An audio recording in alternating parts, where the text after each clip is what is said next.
नमस्कार दोस्तों, मैं राजेश्वर जायसवाल हूँ। आप द नीति देख रहे हैं। द नीति में एक बार फिर से आपका स्वागत है। दोस्तों, हम बात कर रहे हैं धीरेन्द्र शास्त्री की और कुणाल वो चर्चित हस्ती हैं बिहार की, जो हम लोग जब बचपन में थे, 7वीं 8वीं 9वीं 10वीं में पढ़ते थे, इंटर में पढ़ते थे, तो उनके नाम की चर्चाएँ बहुत होती थी और वो प्रेरणा के स्रोत बनते थे हमारे जैसे बहुत सारे युवाओं के। आईपीएस से बहुत चर्चित आईपीएस ऑफिसर थे और बहुत बेहतरीन काम करते थे। उन्होंने कभी कोई समझौता नहीं किया है। बाद में वो एक तरह से अध्यात्मवेता बन गए, अध्यात्म पे काम करने लगे, उसमें कोई बुराई नहीं है। उन्होंने कई किताबें लिखी हैं इससे रिलेटेड, अध्यात्म से रिलेटेड। वो चर्चा में इसलिए आए कि वो जो पटना में हनुमान मंदिर है उसके ट्रस्टी हैं और सचिव हैं। तो धीरेन्द्र शास्त्री वहाँ गए हुए थे, कुणाल किशोर के साथ धक्का मुक्की हो गई। ये तस्वीर आप देखकर अंदाज लगा सकते हैं कि क्या हुआ होगा। कि कुणाल किशोर जो है बिहार राज्य धार्मिक न्यास बोर्ड के अध्यक्ष भी हैं। तो धीरेन्द्र शास्त्री वही पटना हनुमान मंदिर में दर्शन करने गए थे। कुणाल पहुँचे वहाँ पे, लेकिन उनके साथ धक्का मुक्की हो गई, ज़बरदस्त धक्का मुक्की हुई। आप देख ही रहे तस्वीरों में, देखिए, किसी को कहने की ज़रूरत नहीं है। धीरेन्द्र शास्त्री इतने बड़े हस्ती हैं कि उनसे मिलने के लिए लाखों लोग तरसते हैं, इसमें कोई शक नहीं है। वह एक तरह से आजकल के युवाओं के आदर्श हैं। वो युवा जो इन चीज़ों में बिलीव करते हैं, विश्वास करते हैं, और इधर जमकर उनका विरोध भी हो रहा है। धीरेन्द्र शास्त्री जो हैं वो प्रायः हिंदू राष्ट्र पर फोकस करते हैं, उनका विरोध भी हो रहा है। पटना में कई जगह उनका पोस्टर फाड़ा गया है। उनके चेहरे पर जो पोस्टर में उनकी तस्वीरें हैं उन पर कालिख पोत दी गई है। दरअसल इन बातों का समर्थन नहीं होना चाहिए। आपको जो विरोध करना है कीजिए, और जो विरोध में जो पार्टियां हैं या जो लोग हैं या जो संगठन हैं उनको विरोध करना चाहिए उसी तरह के दूसरे आयोजन को लेकर। अगर आप ऐसा चाहते हैं कि नहीं भाई, ये एक पक्षीय आयोजन है, दरअसल ये पॉलिटिकल पार्टी का आयोजन हो सकता है, क्योंकि इसमें जो लोग भी शामिल हैं, जो शिरकत हैं, ज़्यादातर लोग जो सामने दिख रहे हैं, जो आरती में दिखे, प्रायः बीजेपी के लोग थे। उसमें कोई बुराई नहीं है। आयोजन में वो शिरकत कर सकते हैं, भागीदारी कर सकते हैं, उसके लिए कोई फंड कर सकता है, उसमें कोई दिक्कत नहीं है। ये संविधान सबको अधिकार देता है कि आप अपने धर्म प्रचार करें, आप जिस भी मत को मानते हैं उसमें जाएं, उसका प्रचार प्रसार करें, उसमें कोई दिक्कत नहीं है। लेकिन जो विरोधी हैं उनको भी चाहिए कि अगर आपको यह विचार नहीं है, आपको कुछ और विचार पसंद है, तो आप भी अपना आयोजन कीजिए। क्यों नहीं? जो विरोधी लोग हैं उन्हें सर्वधर्म समभाव का आयोजन करना चाहिए। आप कीजिए, उसमें सभी धर्म के लोगों को बुलाइए, बिठाइए, आप चर्चा कीजिए। अगर धर्म ही सबसे बड़ी चीज़ है, चाहे कोई भी धर्म हो, कि उसी पर सब कुछ टिका हुआ है, विकास टिका हुआ है, प्रगति टिकी हुई है, तो आप उसी पे बात कीजिए। पटना में जगह की कमी नहीं है, बिहार में सबको चाहिए। बिहार में जो जदयू है या राजद है उसको चाहिए कि भाई सर्वधर्म संभाव है, उस पर आयोजन कीजिए। बिहार में जो जदयू है, राजद है, या जो लोग भी विपक्षी हैं, पप्पू यादव जी भी बहुत विरोध कर रहे थे, कोई दिक्कत नहीं, उन्होंने बहुत तार्किक बातें भी बोली हैं। तो लोगों को चाहिए कि सर्वधर्म संभाव पर आयोजन करें, उससे रिलेटेड जो भी प्रतीकात्मक पुरुष हैं उन पर बात रखें, या जो भी लोग हैं और जो इस विषय में सिद्धस्थ हैं उनको बुलाएं, उस पर बात रखें, या संविधान पर बात करें। कौन रोकता है? कोई नहीं रोकेगा। बिहार में कम से कम ऐसी प्रथा नहीं है कि कोई भी इस तरह के आयोजन को रोके। सर्वधर्म संभाव पर आयोजन हो सकता है, धर्मावलंबियों को बुलाया जा सकता है, आध्यात्मिक लोगों के साथ इस पर चर्चा हो सकती है।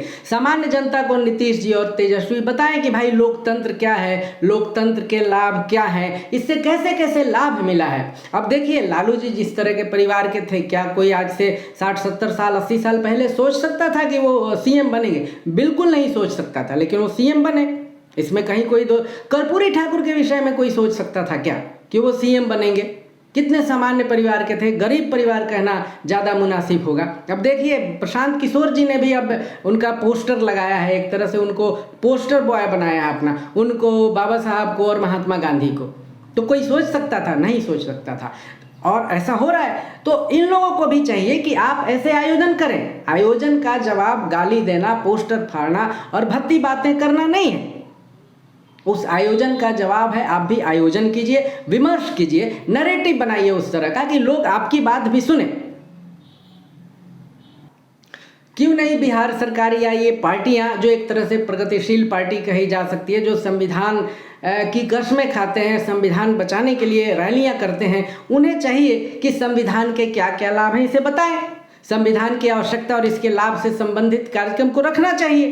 क्यों नहीं कराते? आप ले जाइए उसको, पंचायत स्तर तक ले जाइए, बताइए लोगों को, वार्ड स्तर तक ले जाइए, बताइए कि भाई आपके संविधान की क्या क्या मर्यादाएं हैं, इसके क्या क्या लाभ हैं, कैसे कैसे लाभ हुआ है, नौकरियों में, आरक्षण में लोगों की कितनी प्रगति हुई है, जो कभी प्यून नहीं बन सकते थे या जिन्हें खाने तक की रोटी नहीं थी, संविधान के कारण, आरक्षण के कारण वो IAS तक बने हुए, बहुत बड़े बड़े लोग बने हुए हैं, बिजनेस में भी प्रगति बहुत लोगों को मिली हुई है। ये सब संविधान का देन है। क्यों नहीं आप बताते भाई? कौन मना करता है आपको? आप खुद नहीं करते, खुद निष्क्रिय रहते हैं, सोचते हैं कि जाति पाति के नाम पे वोट बन जाए और हम CM बन जाए, डिप्टी CM बन जाए, मंत्री बन जाए, हो गया काम। आप भाजपा से कुछ सीखिए, तो वो लोग कितनी मेहनत करते हैं, उनकी विचारधारा जो भी हो, जैसी भी हो, लेकिन जमीन तक वो लेकर जाते हैं अपनी बातों को। आप इससे इनकार नहीं कर सकते। आखिर जो महागठबंधन वाले लोग हैं, जिसमें कांग्रेस भी है, क्यों नहीं जमीनी स्तर तक अपनी बात को लेकर जाते हैं कि भाई राजनीतिक सिद्धांत आपके क्या हैं, उसकी लाभ क्यों नहीं देते हैं,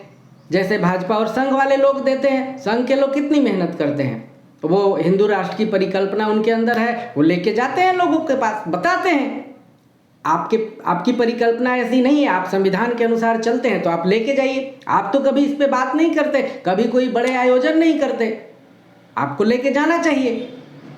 केवल धीरेन्द्र शास्त्री या इस जैसे जो संत है, तथाकथित संत हैं, उनकी अपनी रोजी रोटी चलती है इससे, या वो अपनी परंपरा को कायम रखना चाहते हैं, तो उनको गाली देने से, आलोचना करने से तो नहीं हो जाएगा, आपको उस पर काम करना होगा। क्या आपने ढंग से कभी सुना है कि किसी कॉलेज में, यूनिवर्सिटी में संविधान पर, आरक्षण पर बड़े बड़े सेमिनार हो रहे हैं, बड़े बड़े कार्यक्रम हो रहे हैं, लोगों को इसके विषय में बताया जा रहा है? मैं एक चीज़ बताना चाहता हूं आपको, जब मोदी जी आए, सत्ता में आए, संविधान दिवस मनाने की शुरुआत हुई, हम लोग खुद उस समय काम कर रहे थे किसी चैनल में, पार्लियामेंट में बड़े आयोजन हुए थे और पोस्टर्स लगे हुए थे, एक एक चीज़ की जानकारी छोटे छोटे पोस्टरों में दी गई थी, बहुत अच्छी अच्छी जानकारियां थी उसमें। संविधान दिवस मनाया गया, सभी लोग, बहुत लोग आए, लाखों लोग आए, प्रदर्शनी आयोजित की गई थी। आपने कभी सुना है क्या कि बिहार के किसी नेता ने, मुख्यमंत्री ने, उप मुख्यमंत्री ने ऐसे कार्यक्रमों का आयोजन किया है जो बहुत गंभीर किस्म का है, जो नीचे तक सरल शब्दों में है, जो निचले स्तर तक जाती हो? उसका फायदा होता है,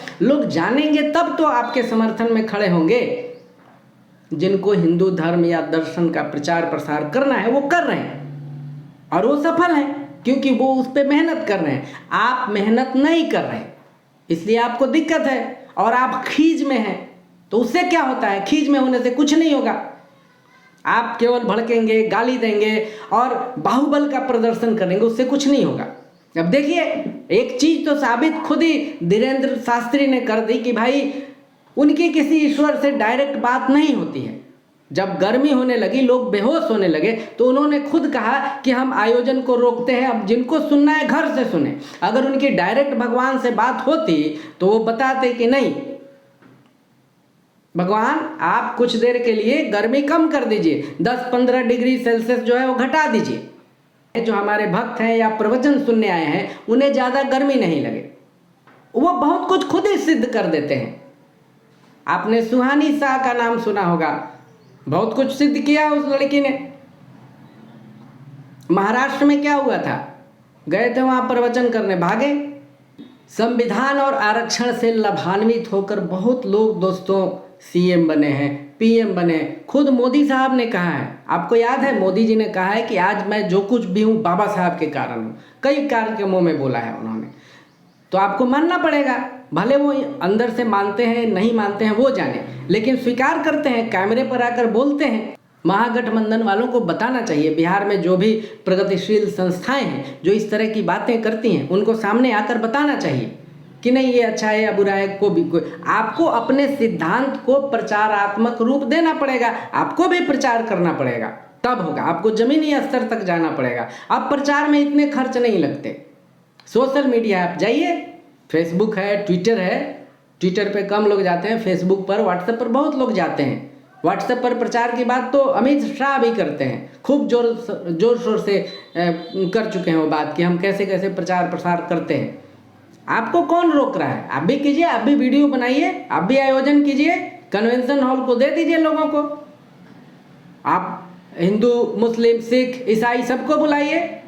हरमंदिर साहब में कितना बेजोड़ प्रोग्राम हुआ था, बिहार सरकार ने किया था, दुनिया भर में बढ़िया मैसेज गया था। आपने कोई जमीनी स्तर पर उसको फैलाया? बिहार सरकार ने नहीं फैलाया, ये आपकी गलती है। आपको जाना चाहिए, गुरु गोविंद सिंह का महत्व पूरी दुनिया जानती है, आपने नहीं फैलाया। आप कार्यक्रम अच्छा करते हैं, बनाते हैं, उससे क्या फ़ायदा? जितनी भी बढ़िया फिल्म बना लीजिए, रिलीज तो करना पड़ेगा सिनेमा हॉल में या किसी प्लेटफॉर्म पे। जब तक आप नहीं करेंगे कौन देखेगा, कौन जानेगा? आपको करना पड़ेगा। एक बात और कहना चाहता हूँ, बिहार में अस्मिता के नाम पर बहुत वाद विवाद होते हैं। अभी एक आईपीएस अफसर हैं जो काफ़ी ऊंचे रैंक पर है, तो किसी दूसरे आईपीएस अफसर ने जो उनसे सीनियर थी, उन्होंने कुछ बोल दिया था, तो बहुत लोगों की भावनाएं आहत हुई थी। कैंडल मार्च निकाले गए थे, जगह जगह उनके जो मैडम थी उनके खिलाफ प्रदर्शन हुआ था। आचार्य किशोर कुणाल जो है हम सब के आदर्श हैं, बहुत पढ़े लिखे हैं। धीरेन्द्र शास्त्री से उनकी ऊंचाई बहुत ज़्यादा है, बहुत ज़्यादा है। सिविल सर्विसेज क्रैक करना बहुत मुश्किल काम है, आसान नहीं होता है, वो भी तब के युग में। उनके समय में आप कल्पना कीजिए। तो आपको इस पर भी ध्यान देना होगा कि जो इनकी अस्मिता खंडित हुई है, जो बिहार राज्य धार्मिक न्यास बोर्ड के अध्यक्ष हैं किशोर कुणाल, देखते हैं कि उस पर कितने लोग कैंडल मार्च निकालते हैं, कितने लोग उस पर मांग करते हैं सरकार से। उनकी प्रतिष्ठा की क्षति की गई है और इस पर किसी की भावनाएं आहत हुई है कि नहीं, चाहे वो जातीय भावना हो, धार्मिक भावना हो। एक अध्येता हैं बहुत बड़े और अध्यात्मवादी हैं, तो उनके प्रति किसी की भावना, अच्छी भावना जागृत होती है कि नहीं, यह देखा जाएगा। तो दोस्तों, अभी का हमारा वीडियो कैसा लगा आप अपनी राय जरूर दें। हमारे वीडियो को वायरल करें, लाइक करें, कमेंट करें। धन्यवाद।